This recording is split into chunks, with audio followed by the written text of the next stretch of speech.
Halo Sobat Komsos, kita berjumpa kembali di Ruang Bisik, Bincang Asik bersama Komisi Komsos Keuskupan Bandung.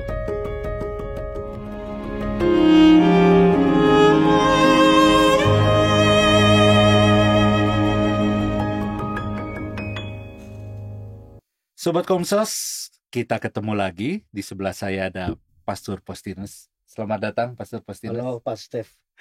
Apa kabar? Kabar baik Pak Stef. Selamat Natal dan Tahun Baru. Selamat Natal Tahun Baru. Ya. Pak Stef. Dan kami juga ditemani oleh dua orang tamu kita, Ibu Yeni dan Ate. Ate itu nama lengkapnya Yuliana Maria Mediatrix ya. Ya, kita sering panggil Ate. Kalau Ate ini, Pastor mukanya udah nggak asing lagi kan? Ya. Sering Di tampil. Keuskupan Bandung tampil itu udah. Oh iya, ini bintang besar ini. Sering parkir itu Pak. Bintang besar. Ya, Sobat Komsos, pada kesempatan kali ini kita akan bincang-bincang asik mengenai tema yang menurut saya ini cukup banyak juga dialami oleh sobat-sobat Komsos di luar sana, yaitu tentang single parent. Nah, Ibu Jenny adalah seorang single parent nih ya Bu ya? Iya, betul. Ibu sejak kapan nih sudah menjadi seorang single parent? Tahun berapa? Tahun 1998 ya. 98. Iya. Waktu itu Ate umur berapa nih? Aduh, masih unyu-unyu. Oh, masih 2 tahun. 2 tahun? Masih 2 tahun. Jadi sekarang nggak ingat dong muka ayah itu kayak gimana? Masih kecil lagi, Masih krismon kecil lagi. Ya? Lagi krismon lagi ya? Iya, jadi apa ya, nggak terlalu jelas ya Nggak terlalu bayangannya. jelas ya. Kayak gitu. Apa yang terjadi dengan suami ibu sampai akhirnya harus meninggalkan ibu sendiri nih? Beliau itu mengalami sakit. Sakit. Ya, sakit yang cukup parah ya. Ada kanker di bagian otak. Mungkin kalau kanker ada di usus bisa dipotong ya Pak ya. Betul.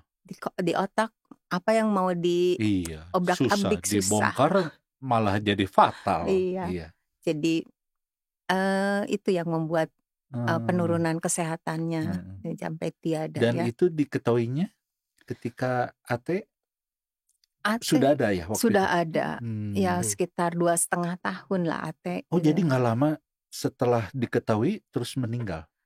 Udah Februari itu mengalami kemunduran kesehatan setelah mengalami ada benturan di kepala. Kalau nggak kejadian itu mungkin nggak tahu. Ya, jadi dia tuh senang dengan teman-temannya pergi untuk mengunjungi, waktu itu mau mengunjungi seorang pastor di Subang. Jadi dia mengikuti dengan teman-temannya, ikut pas dia tinggi besar, dia duduk di belakang. Nah, di perjalanan ke Subang itu terbentur kepalanya tuh. Nah, dari situ dia pulang tuh mengeluh. Ya ada benjol gitu, tapi saya kasih trombopop, cuma sakit kepalanya nggak hilang-hilang. Udah dikasih Panadol, biogesik apapun, 2 jam kemudian pasti sakit kepala. Nah dari sampai Februari gitu, terus akhirnya kami cek juga dokter yang mengatakan mungkin ada pengaruh dari diabetes. Cek diabetes segala macam, tetap masih sakit kepala juga.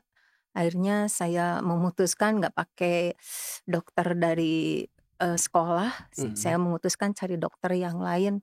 Ada apa sih? Dan dokter ini akhirnya ya udah masuk ke rumah sakit, general check up aja. Nah dari general check up inilah ketahuan sampai mengalami 2 kali CT scan di bagian otak, baru tahu itu mengalami ada miom di kepala yang mengeluarkan cairan, menekannya ke saraf sebelah kiri. Seperti itu. Dan setelah itu kondisinya terus turun. Suami ibu itu seorang guru ya? Ya, guru dan kepala sekolah. Ya. Ibu sendiri guru? Ya. Sampai sekarang masih Bu? Masih. Wah. Luar biasa. Masih. Luar biasa ini. Bisanya ngajar Pak. Bisa. Iya. Dan berarti sekarang ini udah kurang lebih berapa tahun nih Ibu sendiri? Usia 25 tahun. 25 tahun ya? Iya. 25 tahun. Ibu tidak ada keinginan lagi untuk berpasangan lagi gitu Pak selama ini? Dari sejak ditinggal tuh nggak Iya. kepikiran sih Pak ya. Nggak kepikiran? Nggak kepikiran, mungkin waktu itu ditinggal tuh masih usia 29 tahun. 29 tahun mungkin ada, tapi saya punya anak perempuan gitu Pak. Itu yang saya takut Jadi gitu. gara-gara saya ini. Memang kenapa kalau anak perempuan? Bu? Saya takut nanti, tapi bukan itu sih masalahnya. Suami itu sangat baik banget Pak. Baik, punya, walaupun saya menikah mungkin baru 6 tahun ya, 6 tahun menikah, tapi beliau tuh sayangnya luar biasa. Saya seperti menemukan ya kekasih iya, kakak iya, juga seorang ayah juga iya gitu buat saya. Kayaknya luar biasa buat saya tuh. Jadi kalaupun cari, takut nggak sayang itu Pak. So sweet banget ya. Betul-betul ya, setia ini. Ngeri. Setia banget ini. Pastor, di dalam ajaran gereja kan kita sering dengar, ayo hiduplah berpasang-pasangan. Nah, bagaimana dengan orang yang memutuskan untuk tidak berpasangan lagi? Ya, memang kalau kita melihat ya soal single parent ini ya, seperti pengalaman Ibu Yeni misalnya itu ya. Jadi Ibu Yeni pernah punya pasangan, hanya memang ditinggal oleh suami, ditinggal meninggal itu ya. Tapi lalu memutuskan untuk sendiri. Tentu saja keputusan ini perlu dihargai. Apalagi di dalam satu dokumen saya ingat itu Paus kita sekarang, Paus Fransiskus, dalam dokumen Amoris Laetitia mengatakan bahwa justru kita harus hormat dan menghargai, mengapresiasi seorang ibu yang tunggal itu ya, yang ditinggal pergi oleh suami dan berjuang keras untuk mendidik anak di dalam kesendirian. Itu ya. Ini yang perlu dihargai. Dan mereka itu jangan dihakimi dengan keputusan itu. Karena pasti mereka dikondisikan oleh situasi yang mereka alami. Kan begitu. Nah, kalau ada apa namanya itu di dalam kitab suci kan itu kan sering ada itu kan dalam kitab suci berpasangan lah itu dalam Injil Matius bab 19 ayat 5 sampai 6 atau Markus bab 10 ayat 7 sampai 9 itu ya, bahwa perlu berpasangan, atau di dalam kitab Kejadian ya bab 2 ayat 18 misalnya itu ya, harus tidak baiklah kalau manusia seorang diri saja. Tetapi juga di dalam Injil Matius bab 19 ayat 12 diberkati juga mereka yang memilih kesendirian tetapi demi kerajaan Allah. Saya rasa mungkin Ibu Yeni karena sudah punya pengalaman untuk pernah menikah tapi ditinggal oleh suami, lalu sekarang mau menghayati panggilan dalam kesendirian tetapi juga menghidupi Ate ya, anak satu-satunya itu ya. Ini juga panggilan gitu ya. Dan Ibu Yeni tetap sebagai ibu. Ya. Bahkan tugasnya bukan hanya sebagai ibu, tapi posisi ayah dari Ati juga dia perankan. Nah ini yang luar biasa. Nah ini Pak Steve. Iya, jadi ini juga mencerahkan ya. Kadang-kadang banyak orang yang beranggapan bahwa saya memilih sendiri itu menjadi aib, malu untuk mengatakan itu. Dan memaksakan diri untuk berpasangan. Walaupun mungkin dalam hatinya juga kurang pas lah gitu, tapi karena takut diomongin banyak orang dan sebagainya, ya udahlah lebih baik saya menikah lagi. Dan kadang-kadang malah jadi penyesalan gitu. Ya. Jadi kita sekarang udah tahu bahwa di sini pun kita untuk orang-orang yang memang memutuskan untuk menjadi seorang single parent itu dihargai ya. Dihargai. Cuma memang untuk berperan sebagai single parent itu kan berat sekali ya Bu ya. Berat. Berat sekali ya. Sekali aja ya. Jadi mungkin Ibu bisa cerita kira-kira apa yang kadang-kadang bikin stres gitu, merasa beban ini aduh luar biasa gitu. Yang membuat awal saya merasa berat itu karena melihat anak saya masih kecil waktu itu ya Pak. Yang saya pikirkan dari sejak merencanakan ingin punya anak juga, yang saya pikirkan saya harus mendidik yang baik. Ya nomor satu itu harta dari Tuhan menunggu kehadiran Ate pun butuh waktu. Iya. Jadi itu suatu berkat yang melimpah untuk bisa ada. Jadi pas lagi harus berdua mendidik, tiba-tiba cuma tinggal seorang. Saya bisa nggak mendidik anak sendiri? Ya seperti itu yang saya takutkan, itu nomor satu tuh. Menjadi orang tua yang baik, bisa mendidik anak ini tuh sesuai ajaran Katolik, dan juga ada rencananya Tuhan buat dia tuh perlu mendampingi 2 orang gitu. Yang saya rasakan tuh itu takut mendidik. Utang saya nggak takut, Pak. Iya betul sih. Walaupun betul. mungkin jadi guru berapa sih gaji jadi guru, tapi saya berjuang, berusaha. Ya mungkin dalam membesarkan Ate juga dengan gaji yang ada, ya paling nunda dulu teh, nanti ya kalau mau nanti dulu, ini dulu yang lebih perlu. Untung anaknya mengerti gitu kan. Mau jadi ditunda-tunda juga, ya udah nanti nggak apa-apa gitu. Nggak yang ngambekan gitu, enggak gitu. Seperti itu.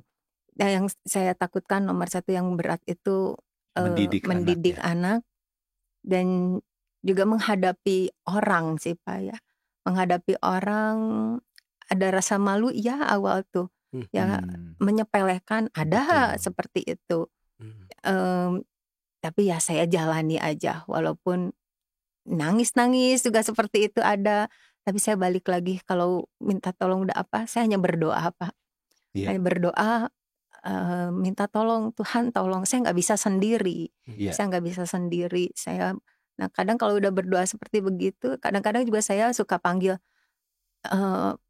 papahnya Ate, nih anak tuh lagi sakit ya, butuh begini, ada dana, tapi saya tuh nggak punya gitu. Nah kalau lagi dia sakit tuh pernah punya pengalaman seperti ini. Dia tuh usia 4 tahun, sakit panas sekali. Saya hanya punya uang 75.000 Pak, Pastor. Saya hanya punya uang 75.000. Kalau ke dokter ini harus butuh 150.000. Tapi anak ini perlu ke dokter. Ya sudah, saya bawa dia tetap ke dokter. Saya bawa dia naik motor, dibonceng oleh ada sepupunya Ate pas tinggal dengan kami. Nah bawa, panas banget saat itu. Ya kalaupun saya harus datang tahu penyakitnya apa, nggak bisa tebus obat, ya sudah, yang penting saya tahu sakitnya apa. Sambil nunggu dokter, nunggu dipanggil, saya duduk sama Ate. Terus pintu kamar dokter terbuka, ada yang nyaut lagi, Ibu Yeni katanya, udah lama nggak ketemu, kenapa kesini katanya, ini anak saya sakit. Ya udah, terus ke Ate, kamu sakit apa katanya, sakit panas katanya. Oh iya sakit panas. Bu Yeni tunggu ya, saya mau ke apotek dulu, mau tebus obat anak. Ya, saya nunggu, sambil nunggu dipanggil. Dia nggak lama datang ke tempat saya lagi. Bu, ini pegang. Ngasih amplop Pastor, isinya 150.000. 150.000. Gimana saya nggak menangis di situ? Betul. Ya itu kebutuhan untuk Ate bisa tercukupi, bisa ke dokter dan juga bisa tebus obat. Saya nggak mau untuk itu, untuk itu kata dia, Ibu ini harus terima. Ini bukan dari saya tapi dari Tuhan. Ada kayak gitu, jadi saya nggak bisa menolak. Akhirnya saya terima, makasih kata saya. Itu pasti buka, saya kaget. Sebesar itu yang saya butuhkan, Tuhan siapkan gitu lewat orang lain. Dan bukan hanya sekali itulah, ada aja kalau saya udah doa, Tuhan tolong. Uang saya tinggal segini. Lewat orang-orang, dan selalu saya suka panggil nama suami kalau udah dalam doa tuh panggil, dan pertolongan tuh pasti ada, nggak pernah enggak. Jadi saya yakin banget dia tuh walaupun secara fisik meninggalkan saya, tapi dia tuh ada gitu, mendoakan saya juga dan anak, seperti itu. Iya Pastor, jadi di sini memang kehadiran Tuhan itu nyata ya Pastor ya. Ada poin penting yang bagus di sini, Pak Stef ya. Jadi Ibu Yeni tadi dalam kisahnya selalu memperhatikan bagaimana pendidikan anak, pendidikan Ate. Ini single parent ya, ibu tunggal ya, ibu dalam kesendirian tetapi bertanggung jawab. Ya. Maka sebenarnya kita berharap pasangan suami istri yang lengkap mestinya lebih dong. Iya, Apalagi di dalam betul. harusnya begitu. Apalagi di dalam hukum gereja misalnya, ya. Dalam hukum gereja itu kanon 226 paragraf kedua, ya. Karena orang tua telah meneruskan kehidupan kepada anak-anak, maka memiliki tanggung jawab yang berat, yang besar untuk mendidik anak. Dalam pandangan kita, itu ya, orang tua itulah pendidik yang pertama dan utama di dalam keluarga. Dan Ibu Yeni sudah melaksanakan ini walaupun sendiri. Ini luar biasa. Ini ya, bisa menjadi teladan bagi yang lain. Dan juga sebenarnya ada di dalam dokumen gereja yang lain. Misalnya di dalam Lumen Gentium nomor 11. Ya, orang tua itulah pewarta Injil yang pertama kepada anak. Dan Ibu Yeni melaksanakan ini, tetap berharap kepada Tuhan. Dan ini kan inspirasi Injili itu kan, bahwa Tuhanlah yang mempersatukan saya dengan suami, dan Tuhan sudah mengambil suami dari samping saya. Tuhan pasti tidak meninggalkan saya. Maka saya meneruskan apa yang sudah dipercayakan oleh Allah ini untuk mendidik anak. Dan itu juga ada di dalam dokumen gereja Konsili Vatikan Kedua, ya, Gravissimum Educationis nomor 3, bahwa orang tua ya rasul, guru yang pertama dan utama bagi anak-anak. Nah, bagi pasangan suami istri yang lain, itu ya, marilah untuk melaksanakan kewajiban ini, karena tidak ada yang bisa menggantikan posisi orang tua bagi anak, ya. Nah, ini yang sangat penting. Iya, betul. Nah, Ate ngerasain nih dari kecil nggak punya ayah, ya. Ketika mulai mengerti nih, kan lihat di sekolah teman-teman selalu bicara ada mama, ada papa gitu. Selalu tuh. Sementara kita cuma punya mama. Gimana sih perasaan Ate waktu itu? Iya, jadi itu tuh kentara banget, apalagi waktu ngambil rapot ya. Kan itu biasanya kan, gitu kan. Panggil orang tua tuh kan berdua gitu. Saya nih biasanya sendiri, kadang lihat yang teman-teman asik ya punya bapak gitu ya nyetirin gitu kan. Saya nggak ada kayak gitu. Saya dari kecil tuh diantar naik motor sama saudara itu juga bareng gitu. Mama juga nggak bisa selalu nganter saya karena kan mama harus ajar kayak gitu. Nah, tapi yang sebenarnya saya menangkap ada humornya sedikit itu ya. Nah, dipikir-pikir mama saya juga jarang datang ngambil rapot, kan bagiin rapot anak-anak lain. Oh iya, benar. Betul juga ya. Jadi sering nggak diambilin rapotnya, Bu? Saya minta tolong sama sepupunya Ate yang memang sewaktu suami Ada tuh dia bilang ya orang-orang timur kan sangat kental sekali kekeluargaannya. Jadi harus ada saudara yang tinggal dengan kami seperti itu. Nah, sampai merawat sakitnya sampai akhirnya meninggal, dia tetap dengan ikut bantu. Jadi dia bisa bantu banyak seperti itu. Bisa dia fleksibel untuk kerjanya, bisa nganter. Paling kalau ada acara untuk bagi rapor, dia harus tampil. Kadang-kadang ngerasa aduh bersalah banget, saya tuh nggak bisa hadir saat dia tampil, butuh kekuatan, butuh mungkin support. Kalau dilihat ibunya seneng pasti. Dan kadang-kadang ada rasa kebanggaan kan, kalau bisa nampilin sesuatu ke orang tua gitu kan ya. Kan bangga gitu. Pokoknya dari sekian ini hanya beberapa kali waktu dia TK, dia acara Kartinian, saya usahakan bisa hadir, minta izin untuk kepada sekolah untuk minta izin karena mohon dukungannya seperti itu. Dan saya juga nggak bisa terus-terusan untuk minta izin kalau ada acara-acara. Tapi beberapa kali saya usahakan bisa datang gitu, seperti itu. Pernah ada perasaan iri nggak melihat teman-teman lain? Pasti muncul ya Om ya, apalagi ketika misal Kartinian tuh kan kita harus di make up nih lagi kecil. Orang-orang itu kan ya di make up sama orang tuanya hadir. Ya, saya tuh di make up sama guru misalnya. Ada sih agak sedih juga gitu ya di situ. Cuman ya mungkin karena sudah terbiasa seperti itu, akhirnya ya apa-apa sendiri ya nggak masalah lah pada akhir-akhirnya sih begitu. Dari teman-teman tidak ada ejekan atau pembulian gitu? Pernah merasakan itu? Untungnya enggak ada. Untungnya enggak ada sih. Jadi mereka care semua dan nggak pernah saya dapat bulian karena saya anak sendiri. Untungnya sih seperti dari lingkungan yang seperti itu. Gitu. Ya dari SD mungkin nggak terlalu kerasa. SMP, SMA kan biasanya lain kan? Ada nggak kerasa gitu yang lain seperti itu? Mungkin saya tuh justru bersyukurnya gini ya Om ya. Untungnya saya tidak pernah merasa itu karena mungkin sosok bapak saya yang guru itu. Jadi saya sekolah dari SD sampai SMA itu di tempat bapak saya dulu ngajar. Waktu jadi kan sebelum beliau jadi teman-teman Bapak ada di situ juga. Jadi guru di situ. Jadi guru kan. Jadi guru di situ, dan di hampir semua tempat yang pernah saya ketemu murid bapak saya tuh selalu impresinya tuh baik tentang bapak saya gitu. Jadi misal, oh ini anaknya si bapak ini gitu ya.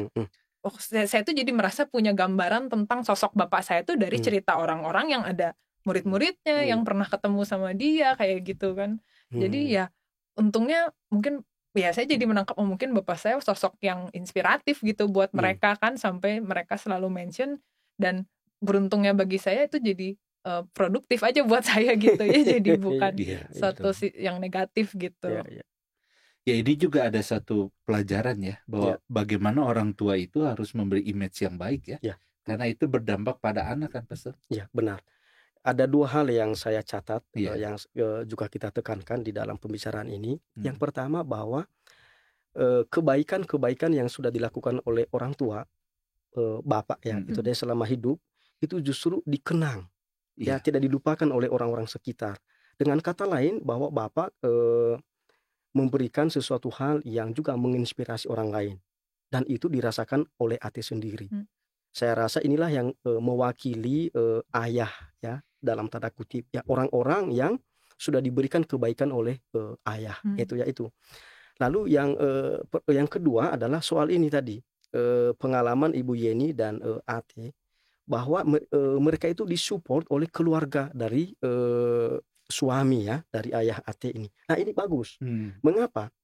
Karena Paus Fransiskus di dalam dokumen Amoris Laetitia itu mengatakan bahwa kalau berhadapan dengan mereka yang single parent atau ibu tunggal khususnya, maka mestinya keluarga besar dari kedua belah pihak, entah dari keluarga Ibu Yeni atau dari keluarga suami, itu memperhatikan, memberikan support, memberikan dukungan itu ya kepada mereka, supaya mereka tidak merasa sendiri, ya, tidak merasa kesepian.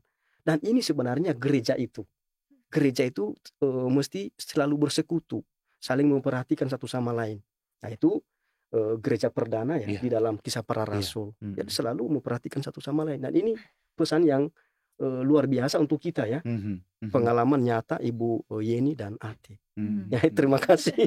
Itu luar biasa. Ya Ate nggak pernah tiba-tiba protes ke mama kenapa sih nggak mau menikah lagi gitu, pernah protes?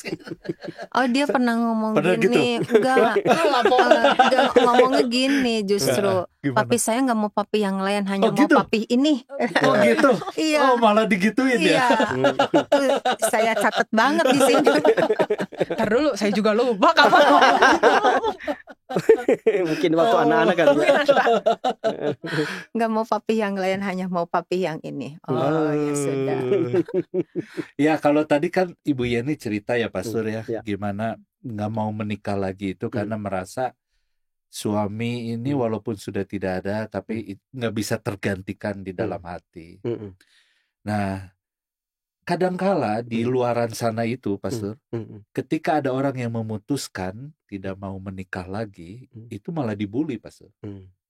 Karena dibilang, oh nanti kamu kalau menikah lagi, nanti kamu berarti berkhianat pada suami. Padahal kadangkala kan tidak selalu kita harus sendiri ya. Kalau tiba-tiba ketemu lagi dengan orang yang memang mencintai kita lagi, kenapa tidak gitu kan? Ya. Nah bagaimana nih Pastor kalau yang seperti itu? Ya.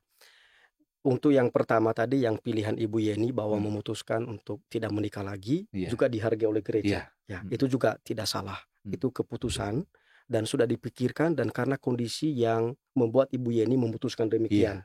Toh pernah menikah juga kan, itu kan jadi tidak ada bertentangan dengan kitab suci atau ajaran gereja. Tetapi bagi mereka yang punya pikiran seperti tadi, kalau pasangan saya meninggalkan saya, lalu saya tidak mau menikah lagi karena saya tidak mau mengkhianati dia. Tidak begitu juga.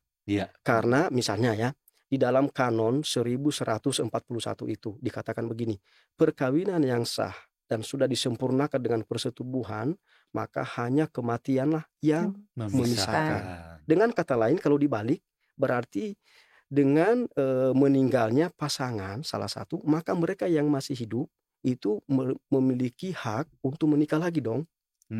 Maka di dalam kanon 1058 itu dikatakan, mereka yang tidak dilarang oleh hukum dapat melangsungkan perkawinan. Ini kan tidak dilarang oleh hukum, memiliki status liber atau bisa menikah, bebas untuk menikah. Maka mereka juga yang pasangannya meninggal pada waktu masih muda, dan masih ada tanggung jawab dan perlu juga untuk mendidik anak gitu ya, supaya bisa bersama-sama gitu ya. Lalu bisa dipikirkan juga.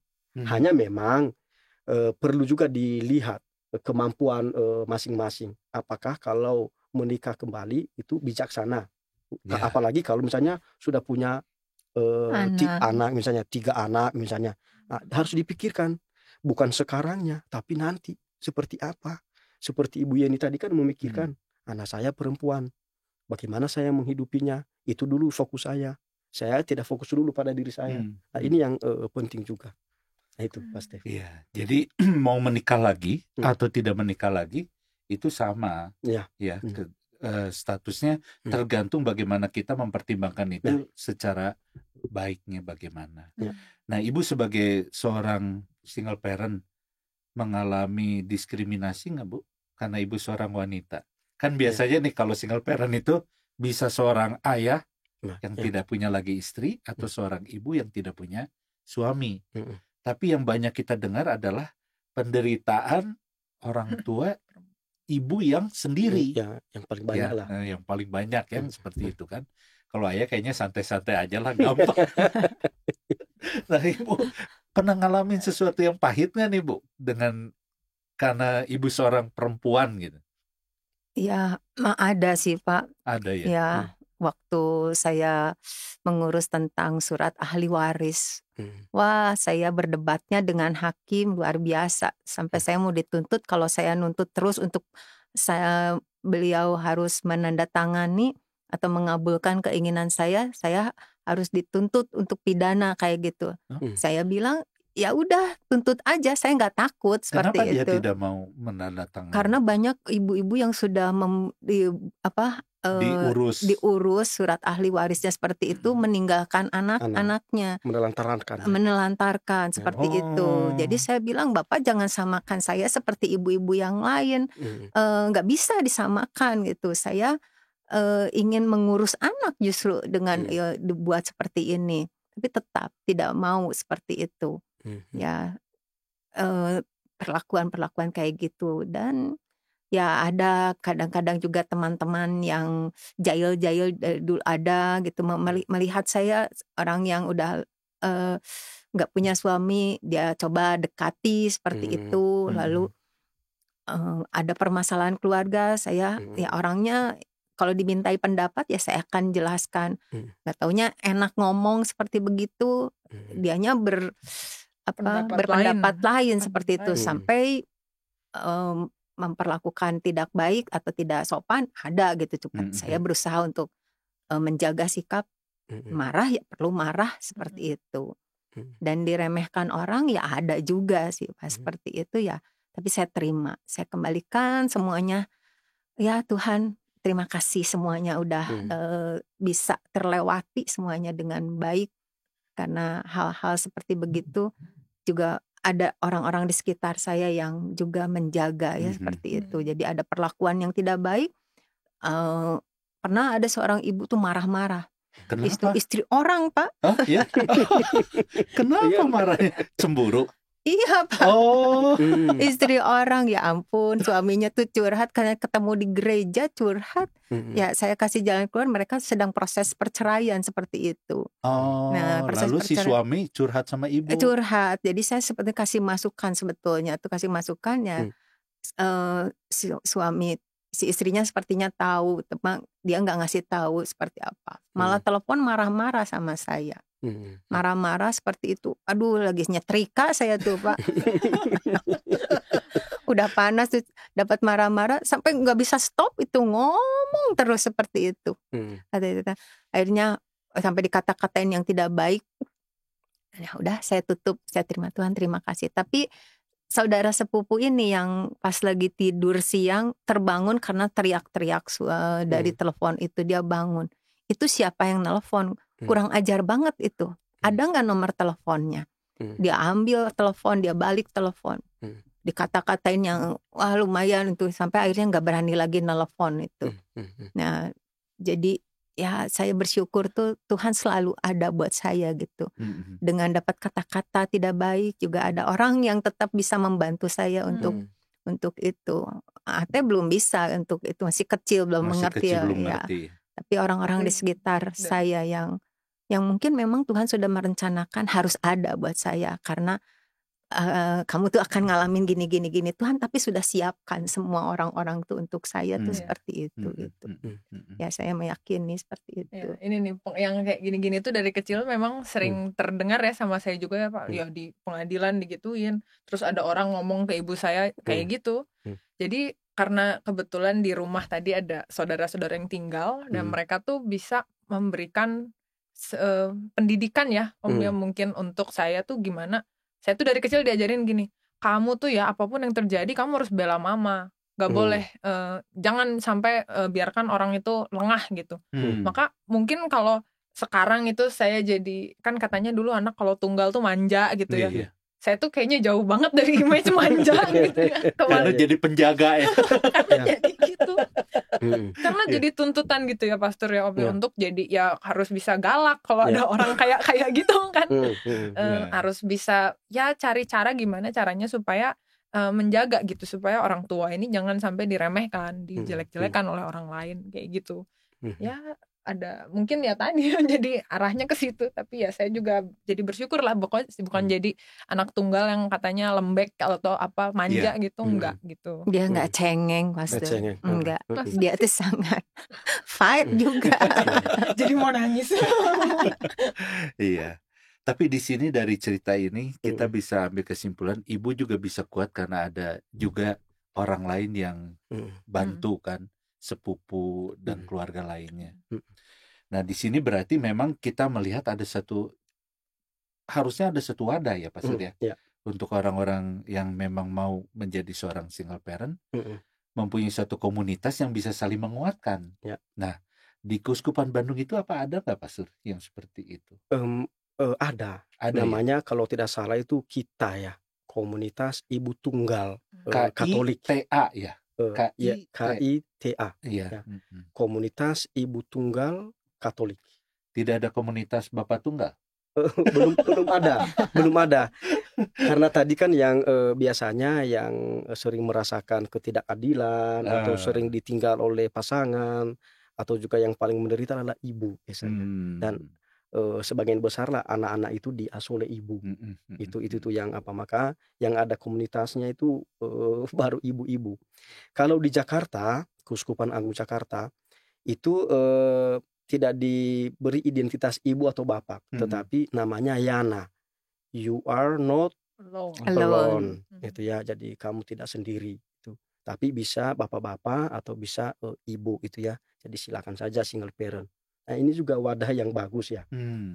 Tapi kalau kita melihat dari cerita Ibu Yeni dan juga Ate tadi ya, ada pelajaran yang sangat penting di sini.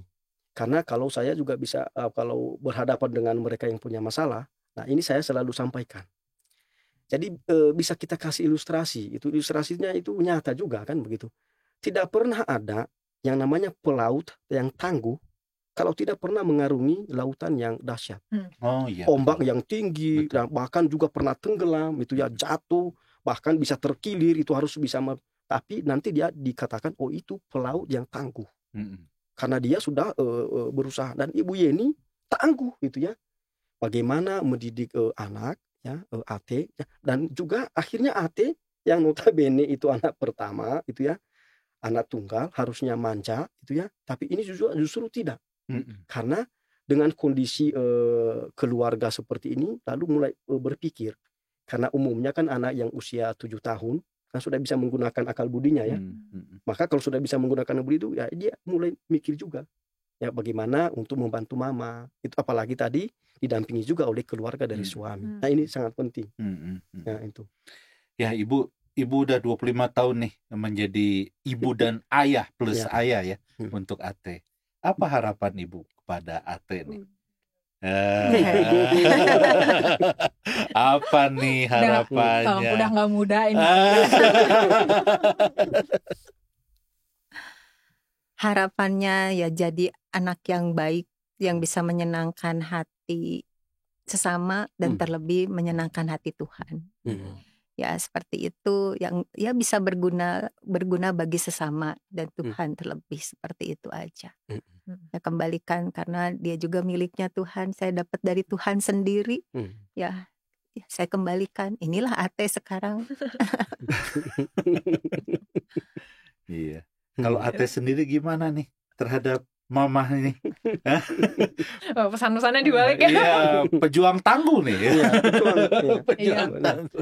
Mama tuh orang yang saya tuh lihat dari kecilnya ya berurai air mata udah sedih-sedih sampai ke mungkin marah-marahnya tuh saya merasakan ya. Nah mungkin di usia saya yang saya nggak tahu ya Omnya kalau nanti ada jodoh kan ya. Mungkin nanti saya akan menikah atau apa. Saya tuh selalu mungkin mempersiapkan mental Mama tuh untuk belajar lebih mandiri. Kita mesti walaupun orang itu menganggapnya kita nggak bisa atau pengen apa-apa Bu Yeni dibantu atau apa, tapi bagaimana caranya untuk semakin mandiri, karena di masa tua tuh bukan masa yang menyedihkan, bukan masa-masa yang nanti misal Mami ngapain di rumah tua atau apa, enggak, tapi justru setelah nanti kan Mama bentar lagi mau pensiun juga nih Om. Masuk usia pensiun tuh justru punya kebebasan untuk bisa mengeksplor apa yang tadinya tidak bisa dikerjakan saat Mami masih bekerja gitu. Nah jadi cari explore nanti ya saya sudah lumayan besar, jadi nanti jangan pusing dengan hidup Ate lagi gitu. biar kita semua jadi happy intinya sih gitu. Betul. Sampai tua juga nggak akan pernah berhenti ya untuk bisa memperhatikan tuh. Iya nggak apa-apa. Tapi kan nanti kalau Ate udah berkeluarga, Ibu kan nggak bisa terus nih Bu. Gimana nih Ibu? Siap nggak nih? Betul-betul sendiri loh Bu. Ya harus disiapkan sih Pak. Ya saya juga udah menyiapkan diri untuk itu. Yang suatu saat mungkin dia juga tetap harus menjalani kehidupan berkeluarga. Ya saya juga sedang menyiapkan diri. Sering ditinggal-tinggal sekarang juga.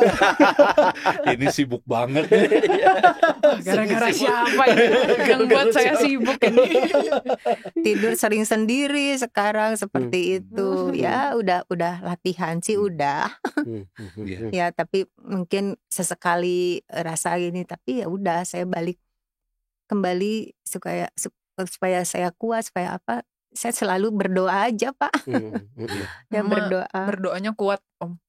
Sejak dulu ya saya cuma diceritain balik lagi ya, bapak saya tuh devosi kuat, jadi nurun ke Mama gitu ya. Gitu. Nah itu sih yang saya dapat dari suami juga, pendoa yang kuat. Dia sangat berdevosi. Saya mengenal doa rosario, tahu, tapi menjalaninya kehidupan doa rosario itu sejak menikah. Itu sejak menikah. Jadi itu yang berbekas sekali di hati saya tuh. Sampai ada hal-hal kamu tabur dari sekarang tuh kebaikan. Kalaupun bukan kamu yang menuai, anak kamu, mungkin cucu kamu. Itu kata-kata yang selalu saya ingat. Kalau mau baik, baiklah sekalian. Kalau mau jahat, jahat sekalian. Itu pesan-pesan sejak menikah. Walaupun 6 tahun tuh saya kayak dapat madu gitu. Ya dapat madu, jadi banyak sekali hal-hal yang mendidik saya juga seperti itu, yang nggak akan saya lupa sampai seumur hidup seperti itu. Maka hal ini juga walaupun dia masih kecil, saya selalu tanamkan terus sama dia, terus saya ingat pesan-pesan papahnya. Ya pakai ada pesan juga satu tuh yang selalu dia ingat, papi bukan orang kaya, sambil gendong dia waktu kecil tuh, sambil dia kasih lihat perpustakaan kecil, dia seneng beli buku Pastor. Senang beli buku, dia gendong. Perpustakaan di rumah ini? Iya. Oh. Dia pegang anaknya, nih, papi bukan orang kaya, tapi kamu papi kasih buku, silakan baca, kuasai dunia. Itu pesannya dia tuh, sambil waktu masih kecil tuh. Maka apa-apa beli buku seperti itu. Makanya sekarang jalan-jalan terus ya, nggak di rumah terus gara-gara itu ya. Ya, perbincangan ini memang kita kan mengarahnya single parent, tapi sebetulnya seperti yang Pastor Postinus tadi bilang, ini untuk keluarga yang utuh juga menjadi suatu pembelajaran ya. Benar, Pastor. Ini tadi yang sangat inspiratif dan mestinya itu selalu ada di dalam keluarga, yaitu adalah doa. Karena doa itu fondasi keluarga ya. Karena kita tidak pernah meninggalkan Allah, dan kita berdiri dan berjalan bersama Allah. Nah, ini yang menguatkan Ibu Yeni dan juga Ate. Nah, saya rasa bisa menjadi permenungan juga bagi keluarga yang lain. Apakah di dalam keluarga itu justru dipersilakan Allah, atau diingat Allah, atau ada saat berdoa, atau ada saat berbicara dengan Allah. Padahal di dalam gereja kita dikatakan bahwa keluarga itu adalah gereja kecil, gereja mini. Apa yang disampaikan di situ? Berarti di sana dirasakan kedekatan dengan Allah. Bagaimana orang tua juga menyampaikan Injil kepada anak-anak. Bagaimana anak-anak melihat contoh langsung bagaimana orang tua yang berdoa. Dan tadi Ate melihat mama berdoa, berdevosi, rosario dan lain sebagainya. Dan ini pendidikan itu sebenarnya. Jadi pendidikan itu bukan hanya pelajaran di kelas, selalu ini kita baca buku sekarang, bukan, tapi melalui tindakan nyata, pengalaman-pengalaman sehari-hari. Nah, ini jadi yang juga diulang-ulang oleh gereja ya. Marilah orang tua itu tidak meninggalkan Allah di dalam keluarga, dan mendidik anak melalui tindakan nyata yang real itu ya. Nah, itu. Terima kasih ya Ibu Yeni atas kesetiaan juga kepada Allah. Jadi Sobat Komsos, untuk seorang single parent saja sudah bisa seperti itu, apalagi kita yang lengkap. Jangan sampai kita malah kalah dengan seorang single parent yang hanya sendiri. Atau mungkin ada apa yang mau dibicarakan sebagai penutup? Pesan-pesan kepada teman-teman yang sama juga punya orang tua single parent misalnya? Iya sih, intinya jangan khawatir ya Om ya, teman-teman gitu, bahwa semua yang terjadi di hidup kita itu sudah ada maksud dan tujuannya gitu. Mungkin ketika kita menemukan dan ketika kita mengalami itu sakitnya luar biasa, nggak enaknya dan iri gitu kita dengan orang lain. Kenapa situasi saya seperti ini? Tapi pasti ada sesuatu di balik maksud itu gitu. Ada yang mau Tuhan itu sampaikan untuk jalan hidup kita harus seperti itu. Sehingga nanti itu yang membawa kita mencapai tujuan dari kenapa sih saya ada di dunia ini. Mungkin itu, Pastor. Mungkin dari Pastor ada tambahan. Dari saya sebenarnya, saya mengutip, tidak saya baca itu ya, tapi inspirasi nanti bisa juga dibaca secara lengkap oleh yang mendengarkan. Itu di dalam Amoris Laetitia nomor 196 sampai 197. Persis tadi apa yang dikatakan oleh Ibu Yeni ya. Karena dalam pengalaman Ibu Yeni itu justru ada anggota keluarga dari suami yang memperhatikan. Nah, menurut Paus kita, Paus Fransiskus melalui dokumen Amoris Laetitia, maka kalau ada seorang ibu atau mereka yang single parent yang mengalami demikian, maka keluarga besar ini mesti ikut berpartisipasi, mendampingi dan memperhatikan, supaya mereka punya kekuatan, termasuk bagaimana menata kehidupan itu ya, menata hidup dan menatap masa depan. Jadi bukan hanya menata sekarang, tapi menatap masa depan itu ya. Jadi di sini ditata, tapi di masa depan juga ditatap gitu ya. Jadi permainan kata ini ya, ditata dan ditatap gitu ya. Jadi itu yang sangat perlu. Maka untuk teman-teman kita yang lain, keluarga-keluarga yang lain, jangan pernah sungkan atau juga mundur untuk membantu mereka yang mengalami sebagai single parent. Itu. Ya, perbincangan kita sangat menarik. Mudah-mudahan ini bisa menginspirasi untuk banyak orang juga. Sekali lagi terima kasih Ibu Yeni. Sama-sama, Terima kasih Ate ya sudah juga mau hadir dan ikut berbagi. Terima kasih juga Pastor Posinus. Sobat Komsos, terima kasih telah ikut berbincang asik pada kesempatan ini. Kita akan berjumpa lagi dalam Bisik episode berikutnya. Sampai jumpa. Terima kasih.